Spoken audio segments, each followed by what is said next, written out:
Hello students, welcome to a new lecture of electromagnetic theory, and in this lecture we will proceed with a simple question, and this is a very important question that is many times asked in the Viva voice and in the different interviews when you are going for PhD admission. They may ask this question, that what is an ideal dipole? Ideal is a word which is very closely related to physics. There are many ideal systems, ideal gas, ideal machines. So what is an ideal dipole, and is there any significance of this quantity called ideal dipole, or it is simply a mathematical concept? So basically the ideal dipole is a mathematical abstraction that is used for solving problems and for many calculations. So ideal dipole is a mathematical abstraction that is used to find the dipole moments, and for different molecules, polar molecules. I have explained the concept of polar molecules in the last lecture. Is a mathematical abstraction, and it is derived from the physical dipole. Derived from physical dipole.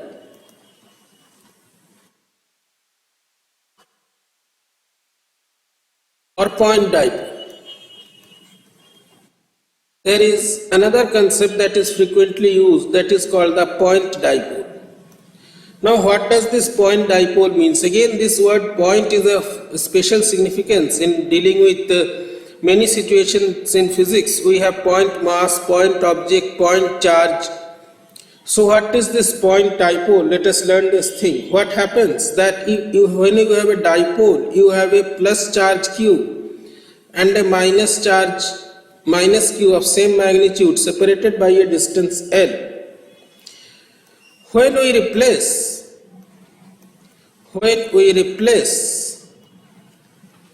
L by N and the charge by N times E, then in the limit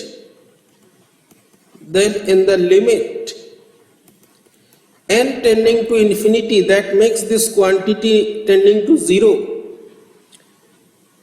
the dipole is said to be an ideal one. Dipole is said to be an ideal dipole or a point dipole.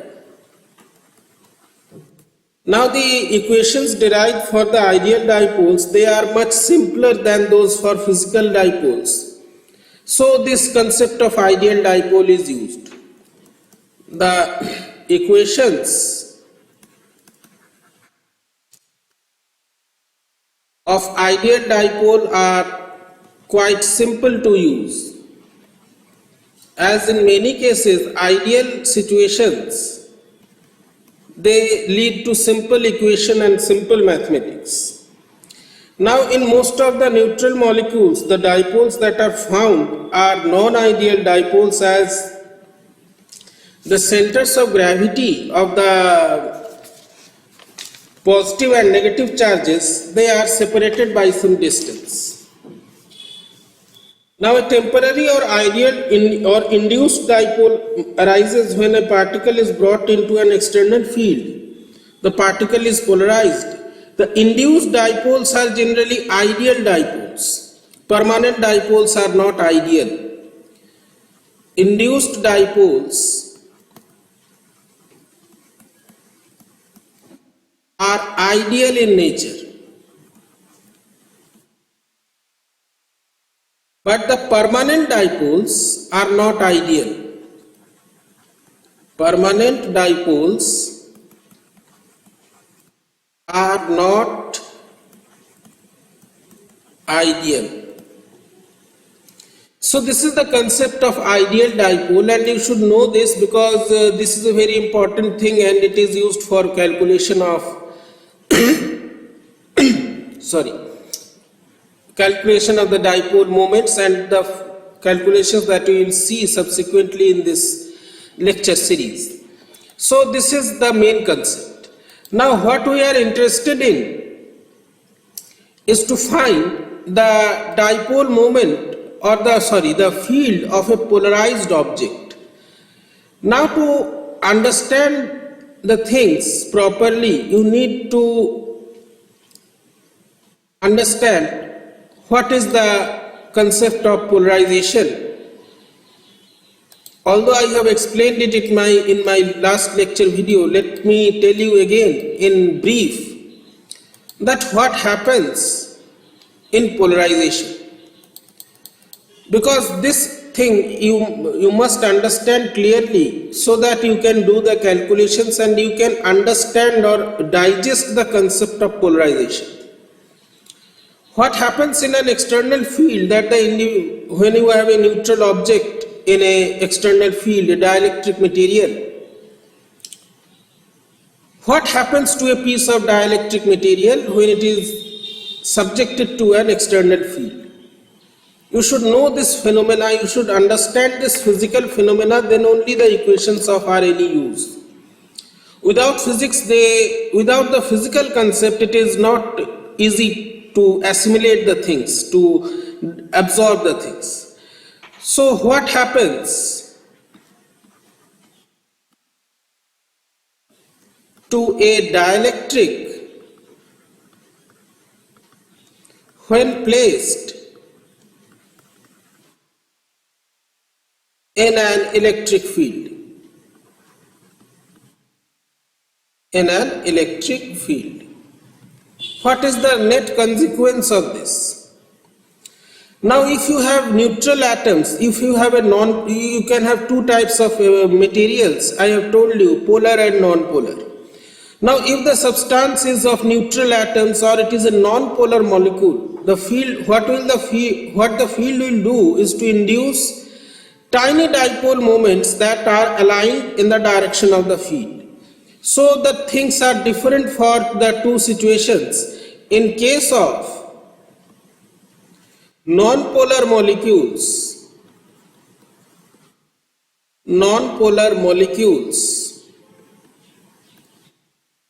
the field will induce dipole moments, small dipole moments at the atomic level, dipole moments that are directed or aligned towards the field, directed or aligned towards the field, It will, now you should understand the thing, the field will induce dipole moments, it will create dipole moments inside that material. This is for a non-polar molecule. Please concentrate and take this thing seriously, that we are considering a non-polar molecule like an organic solvent. However, if we take the case of a polar molecule, in case of a polar molecule has permanent dipoles. In case of a polar molecule, there are permanent dipoles that are already present. Like water, I have told you in the previous lecture, there are permanent dipoles. They are already present in the materials, and in the presence of electric field,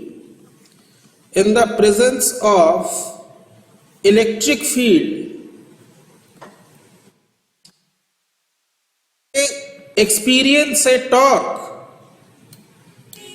I have explained the concept and you must have studied this concept earlier also. It is not something new. They will experience a torque and they will tend to line up or align in the direction of field. They will experience a torque and will align in the direction of field.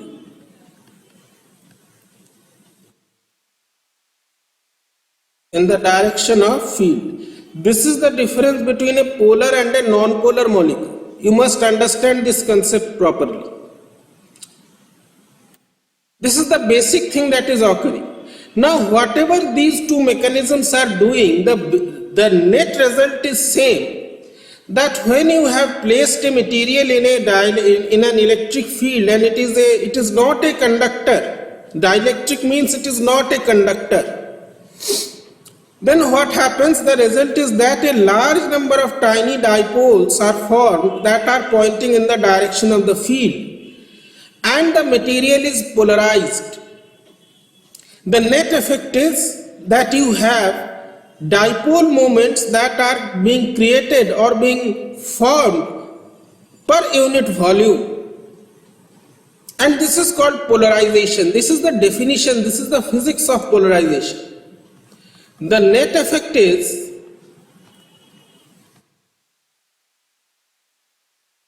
the formation of a large number of tiny dipoles. Large number of tiny dipoles inside the material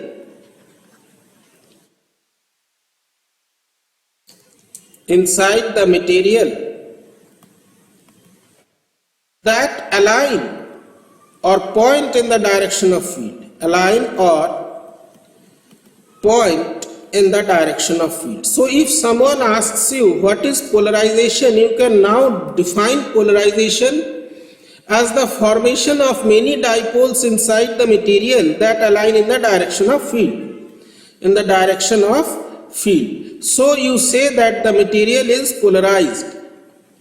The material is polarized. This is the physical meaning. Now, how do you describe polarization in mathematical form? In mathematical form, what we say that polarization P, it is the dipole moment per unit volume, is the dipole moment due to these small dipoles, dipole moment per unit volume. This is called polarization. Now we will see the physics or the physical phenomena that are occurring in the polarized object. So we have understood, we are now well acquainted with the concept of polarization. Now even in the polar molecules there may be some polarization by displacement. There are many situations where the polarization is called to be freezed in the material, and even when the electric field is removed, the material is in a polarized state. So these are the things that we will see later in some examples. Now let us consider another important thing, that if someone asks you that if you have a polarized material, and this is the beginning of the mathematics or mathematical derivations in your language that we are going to study, that is a polarized object charged,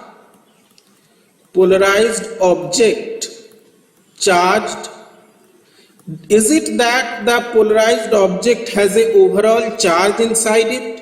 Because this is the question that I have seen many students are asking, and they have a small confusion in this regard, that the polarized object is charged or not. If you are placing an object in a electric field, a dielectric material, then is it charged? Does it contain an overall charge?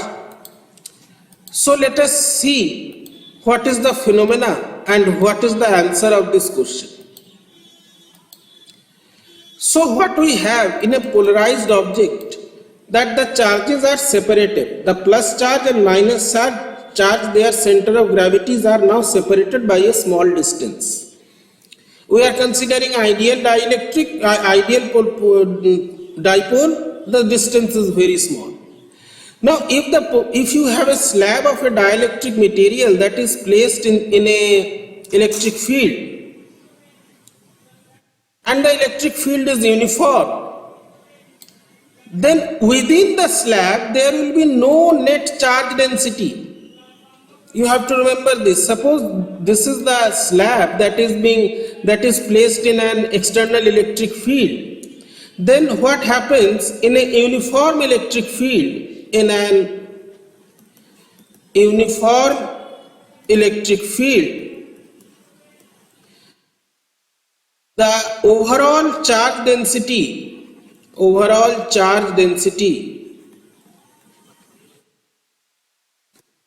the slab is zero. There is no charge density within the slab. Why it is so? Because all the individual dipoles, they are aligned parallel to the electric field, and the negative charge of one dipole is just next to the positive charge of the next dipole. So the average density of the positive and negative charges that are displaced due to the electric field is same. So net charge being zero. It is not that you are having a dielectric material and it is charged, it is positively or negative charge. You have to remember this concept, you have to understand this concept. The reason is that in an electric field,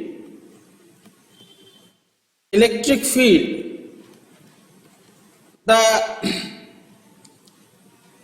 charges, or you can say the dipoles, more properly, the dipoles are aligned one after another, as if you have a line of dipoles are aligned one after another. They are lined up. They are like you are placing the dipoles one by one in a line. They are lined up in the direction of field.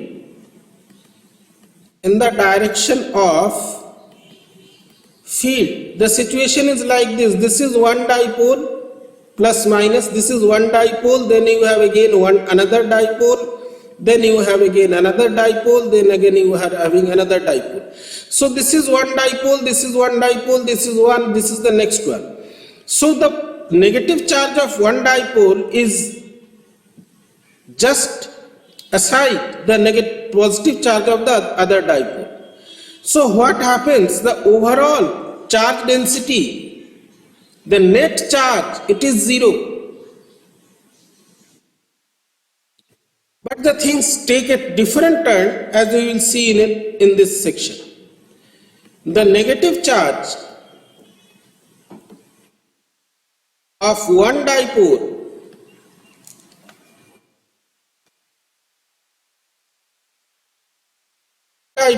is next to the positive charge of the other dipole. Positive charge of the other dipole. So overall charge density is zero. Overall charge density is zero. It is not that if you have a piece of dielectric placed in an electric field, it will get some positive or negative charge that you can feel from outside. However, when the polarization is uniform, what happens? At the surface, the neutrality is not preserved. One surface, because the charges are being separated, so you can say that one surface, suppose it is similar to a situation that on one surface of this slab, we are pasting or we are plastering a layer of positive charge, and on the other side we are pasting or plastering a layer of negative charge. These charges are called polarization charges, and they explain all the electrostatics of the dielectric material. So at the surface we are considering this inside the dielectric, within the dielectric. At the surface the things are different. At the surface, however,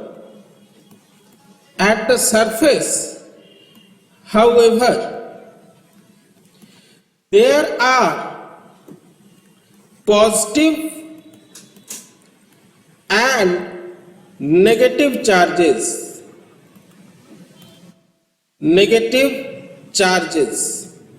These charges, I am showing you with a diagram, just wait. These charges are like the charges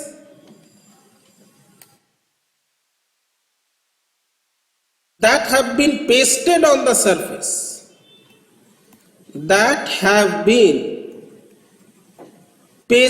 Suppose you are pasting something with glue or gum on a surface, have been pasted.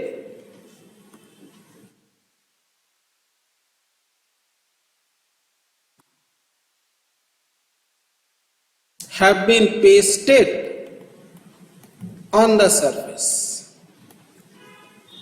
This is a very important concept. Now see what happens. We have this dielectric here. I am using the diagram here. Let me enlarge it. On this surface 1, suppose these plus charges, you are pasting the plus charges. The plus charges are here, and on the other side you have a layer of negative charges. So on the surface you have a charge. Inside the net charge density, this is inside, and this is on the surface. So the situations are different on the two regions, on the surface and in the inside. In this surface, it is suppose that you have a surface like this, and you are plastering or pasting a layer of positive charges, and on the other surface you are pasting or plastering a layer of negative charges. And these charges are called the polarization charges, and I will tell you a word of caution when you are studying this thing. These charges are called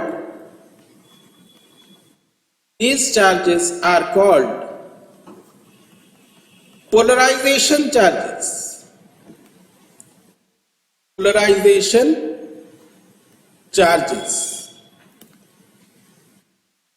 And in many textbooks I have seen that it is said that these charges are fictitious charges, means they are just a imagination. We are considering that there are some charges, but it is not so. They are not at all fictitious charges, they are real charges. And they have special significance when we will be learning the process to calculate the fields.